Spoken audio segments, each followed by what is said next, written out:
బాపట్ల జిల్లా బల్లికొరువు మండలం వేమవరం గ్రామంలో ఏఎంఆర్ చెక్పోస్టుల ద్వారా అక్రమ వసూళ్లను నిలిపివేయాలని గ్రానైట్ యజమానులు, కార్మికులు రాస్తారోకో చేపట్టారు. 2 ఏఎంఆర్ చెక్పోస్టులను గ్రానైట్ కార్మికులు ధ్వంసం చేశారు. గత 20 రోజుల నుంచి మండలంలోని బల్లికొరువ, వేమవరం, ధర్మవరం గ్రామాల్లో రహదారుల వెంబడి ఏఎంఆర్ సంస్థ చెక్పోస్టులు ఏర్పాటు చేసి గ్రానైట్, గ్రావెల్, ప్రజల ఇళ్ల స్లాబుల కోసం ఉపయోగించే కంకరు తరలించే లారీల నుంచి నగదు వసూలు చేస్తున్నారు.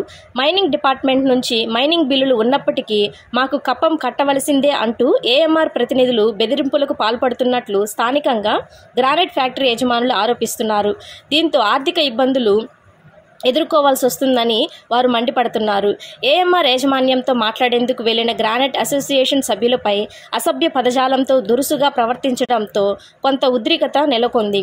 ఈ సంఘటనతో వేమవరం, బల్లికొరువ గ్రామాల మధ్య రాకపోకలకు కొంత అంతరాయం ఏర్పడింది. సమాచారం అందుకున్న పోలీసులు సంఘటనా స్థలానికి చేరుకొని ఇరువురికి సర్ది చెప్పడంతో ఉద్రిక్తత సద్దుమణిగింది.